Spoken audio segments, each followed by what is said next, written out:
structural monitoring of physical geotechnical models subjected to seismic loading, and it's going to be presented by Stella Tsafou.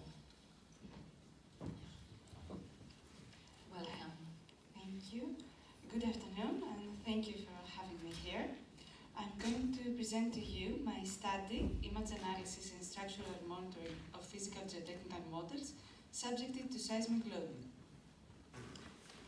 This presentation is divided into the following 5 sections. In this study, a review is carried out on the advanced use of image analysis and structural monitoring techniques to a series of physical model tests performed at a 1 degree of freedom force generator. Several scaled slope models with a variety of specific characteristics have been built and tested, aiming to the investigation of real-time measuring systems and in order to examine the behavior of the geotechnical construction when subjected to seismic loading. Several slope models were built and tested at an APS 400 Richter SACE 1 degree of freedom earthquake simulator, aiming to the simultaneous application of the methods during the impose of the seismic loading. The first technique utilized in the current study is the digital image correlation technique, an optical method that uses correlation analysis in order to examine digital images of models taken during various loading scenarios, such as self-weight and external loading. And the second technique is the fiber Bragg rating sensor. Sensors are placed on selected critical positions of the structural material, and by using the appropriate equipment, the change in the reflected wavelength can be recorded regularly. In this section, the laboratory equipment is presented, and more specifically, in picture A, the APS 400 1 degree of freedom force generator that is used to create seismic motion to the models. In picture B, the amplifier used to convert the low power supply signal to a signal suitable for direct movement of the shaker can be seen. In picture C, a national instruments data acquisition card with analog and digital inputs and outputs has been used for the connection of the computer to the generator in order to achieve control of the frequency and magnitude of shaking data in lab view environment that was used for the control of the generator. In the following picture D, a quake catcher network sensor has been used in the experimental layout of the current study in order to measure the acceleration levels in 3 axial directions. In picture E, an FPG sensors have been incorporated in the slope models, and the attachment was made possible with the use of the appropriate adhesive. At the last picture F, there is the camera used in order to apply the image analysis methods. For the purposes of the study, 2 general series of physical model tests were performed, and more specifically, the first series are focusing on image analysis. Particle image velocimetry analysis was performed for the definition of the failure mechanism of a slope model with the dimensions shown on screen, with a vertical facing slope inclination that was built inside a box made of plexiglass. The soil material used was cohesionless sand with angle of repose equal to 28 degrees, and a grid pattern was placed on one of the plexiglass sides for calibration during the PIV analysis with the GeoPIV. The model was stabilized by vertical diaphragm wall, and the failure was achieved via seismic loading application equal to 0.24 G and 0.36 G for time period of 20 seconds. In this figure, the model imposed to seismic loading can be seen the wedge failure mechanism at an intermediate phase of the loading procedure and the location of the sand particles as derived by the GeoPIV analysis. In this figure, the results by the GeoPIV analysis at an intermediate phase of the loading procedure are presented, and in particular, the flow vectors and the corresponding strains. It can be noted that for lower seismic loading, flow vector density is smaller as expected. The strain field reflects the wedge failure mechanisms. Furthermore, digital image correlation analysis via Victor D software was applied on a scaled dry slope, stabilized by vertical diaphragm wall. subjected to a high seismic loading equal to 0.5 G for time period of 20 seconds. This model was built with the dimensions as shown on screen with a vertical facing slope inclination. In addition, a slope of 70 mm high and angle of repose equal to 28 degrees was built on the right side of the diaphragm wall. The soil material was the same cohesionless sand used for the previous dynamic test, and a grid pattern was placed on one of the plexiglass sides for calibration during the DAC analysis. In this figure, the model imposed to seismic loading can be seen at an intermediate phase of the loading procedure, as well as the results that derived by the analysis, and in particular shear strains and strains in X and Y axis. A curved wedge failure mechanism is reflected clearly, and the diaphragm wall, in conjunction with the slope built on the right side of the wall, led to stabilization of the model at high seismic loading. The dynamic response of semi-submerged slopes, and in particular soil erosion and score phenomena, were also studied via image analysis techniques. More specifically, a slope with inclination equal to 28 degrees was built inside a plexiglass sealed box. A predefined amount of water was added up to 50 mm high, and seismic loading equal to 0.30 G was applied for a time period of 20 seconds. The beginning of the slope failure was observed for seismic loading equal to 0.16 G, and the flow vectors and strain map as defined via GeoPIV is shown on the slide. The failure mechanism is located near the face of the slope models, and it can be noted that the water presence led to erosion of the surface of the model. The behavior of the semi-submerged slope was also studied via DAC analysis. More specifically, a slope with height of 100 mm and angle of repose of 28 degrees was built and tested, included a predefined amount of water that was added up to 40 mm high. Maximum seismic loading equal to 0.30 G was applied for a time period of 20 seconds. The model after the loading procedure can be seen, as well as strains developed in X and Y axis. The results demonstrate the erosion of the soil due to the water level during seismic loading, and the phenomenon is reflected more clearly at the Y strain field on the right.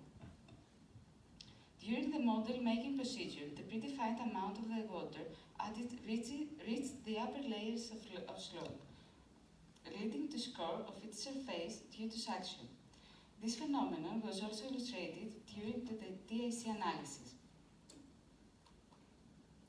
The model was built again, and a vertical retaining wall was used for stabilization of the slope, with a slope of 70 mm high and inclination equal to 28 degrees on the right side of the wall.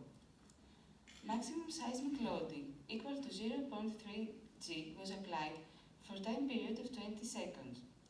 The model at an intermediate phase of the loading procedure can be seen, as well as strains developed in X and Y axis.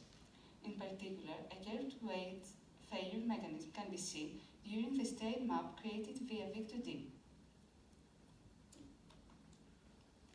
A comparison of the soil failure due to seismic loading is presented between the dry slope stabilized by vertical retaining wall, the semi-submerged slope without retaining wall, and the semi-submerged slope with a retaining wall.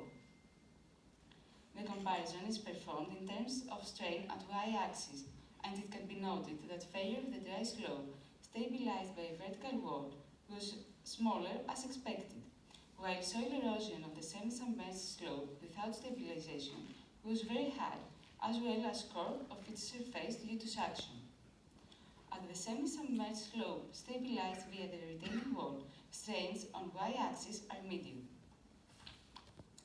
The second series are incorporating optical fiber sensors for real-time recordings. During the second series of tests, scaled slope models were built inside a rigid and sealed box made of plexiglass, fixed on a wooden base. Optical fiber sensors were incorporated into the models, and strain measurements were made possible. In addition, the acceleration levels were monitored via a QCN sensor attached on the box. The soil material used for the model construction was non-cohesive white sand with an internal friction angle of 35 degrees. To be able to stabilize the model, a predefined small amount of water was added layer for layer throughout the construction to provide suction. In the following, the implementation of the test is presented and the corresponding results are shown and discussed. In the current study, two scaled semi-submerged slope models were built and tested on the APS earthquake simulator. The geometrical characteristics of the first model are shown in this slide, as well as a failure mechanism occurred during the seismic loading. Furthermore, an optical fiber sensor was incorporated and strain recordings were made possible. In the following slide, the strain versus time chart is shown during the loading procedure, and it can be noted that strains increase as the seismic loading increases, until failure of the slope model at approximately 30 seconds. Furthermore, corresponding numerical models were studied utilizing the finite element method, and representative results are shown in the right figure. It can be noted that the failure mechanism reflected by the numerical modeling is similar to the failure mechanism that actually occurred. An optical fiber sensor attached on a scaled pipe aiming to simulate the behavior of a pipeline was incorporated on the second slope model. The construction procedure was through fluviation. The geometrical characteristics of the slope model and the scaled pipeline incorporated are shown in these images. In addition, the acceleration levels as recorded during the loading procedure are shown, and the strains developed as recorded via the optical fiber sensor attached on the pipeline. It can be noted that strains increase as the seismic loading increases, as expected, until failure of the slope model. The behavior of the model and the failure mechanism is noted in these images, as well as corresponding numerical models results utilizing the Bishop method. It can be noted that failure mechanisms defined via the Bishop method are similar to the correspondent actual failure mechanism. To conclude, in this study, dry and semi-submerged scaled sand slopes were tested under seismic loading at a 1 degree of freedom APS force generator, and failure mechanisms were defined via image analysis techniques. In addition, structural modeling was made possible with the use of optical fiber sensors. Apart from the physical modeling, corresponding numerical models were analyzed utilizing the finite element method and the Bishop method in order to define the expected theoretical behavior of the slopes. The results occurred have also high educational interest, since various phenomena correlated to slopes were reflected, and more specifically, soil erosion and score phenomena due to suction. A comparison of the soil failure due to seismic loading was made between a dry slope stabilized by a vertical diaphragm wall, a semi-submerged slope without a retaining wall, and a semi-submerged slope with a diaphragm wall. The failure of the dry slope stabilized by the wall was smaller as expected, while soil erosion of the semi-submerged slope without stabilization was very high, as well as score of its surface due to suction. During the second series of tests, scaled semi-submerged sand slope models were built and tested at a 1 degree of freedom APS force generator, and fiber crack creating optical fiber sensors were incorporated inside the models. It was noted that the presence of water affected the behavior of the models and the failure mechanisms due to suction, and also due to the development of subsoil on the surface adjacent to the free water level. In conclusion, the combination of physical and numerical analysis methods, the application of optical fiber sensor technology, as well as image analysis techniques such as PIV and DIC, can give useful information about the geotechnical behavior of models and the actual methods used, and can be complementary to each other. Apart from slope models, the techniques presented in the current study can potentially be used in other kinds of geotechnical structures subjected to centrifuge or seismic loading. Thank Thank you very much for your attention.